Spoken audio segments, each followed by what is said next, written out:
ಎಲ್ರಿಗೂ ನಮಸ್ಕಾರಗಳು. ಇವತ್ತು ನಾನು ಯಾರಿಗಾದ್ರು ಕೆಮ್ಮು ಶೀತ ಇದ್ದರೆ ಅದಕ್ಕೆ ಹೇಗೆ ಕಷಾಯ ಮಾಡೋದು, ಏನೇನು ಹಾಕೋದು ಅಂತ ಹೇಳಬೇಕು ಅಂತ ಇದ್ದೆ. ಇದು ಎಲ್ಲದು ಇದನ್ನು ಮೆಷರ್ಮೆಂಟಲ್ಲಿ ತೊಗೊಳ್ತೀನಿ ನಾನು. ಎಲ್ಲದು ಒಂದೊಂದು ಕಪ್ ತೊಗೊಳ್ತೀನಿ.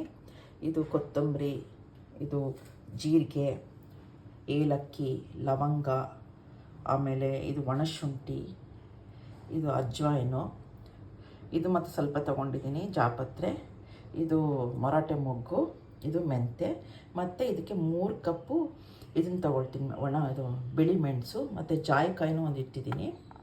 ಆಮೇಲೆ ಇದು ಸಿನ್ನಮನ್ ಸ್ಟಿಕ್ಕು, ಮತ್ತು ಒಂದು ಇದು ಪುಲಾವ್ದು ಎಲೆ ಅಂತಲೇ ಇದು.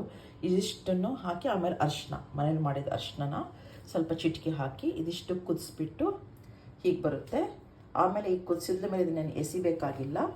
ನೀವು ಅದನ್ನು ಹಾಗೆ ನೀರು ಬಗ್ಸ್ಬಿಟ್ಟು ಫ್ರಿಜ್ಜಲ್ಲಿ ಇಟ್ಕೊಂಡ್ರೆ ಒಂದು 2-3 ತಿಂಗಳು ಹಾಗೆ ಇಡ್ಬೋದು. ಫ್ರಿಜ್ ಅಂದರೆ ಕರೆಂಟ್ ಎಲ್ಲ ಕರೆಕ್ಟಾಗಿದ್ದು ಎಲ್ಲ ಇದ್ದರೆ ಒಂದು 10 ಸಲ ಯೂಸ್ ಮಾಡ್ಬೋದು ಇನ್ನು ಕುದಿಸಿ. ಹಾಗಾಗಿ ಇದು ವೇಸ್ಟ್ ಆಗುತ್ತೆ ಅಂತ ಅನಿಸಲ್ಲ. ಇಷ್ಟೊಂದೆಲ್ಲ ಚೆನ್ನಾಗಿ ಸೂದಿಂಗೂ ಇರುತ್ತೆ, ತುಂಬ ಹೀಟು ಖಾರ ಇದೆಲ್ಲ ಅನಿಸಲ್ಲ. ಇದು ತುಂಬ ಚೆನ್ನಾಗಿರುತ್ತೆ. ಧನ್ಯವಾದಗಳು.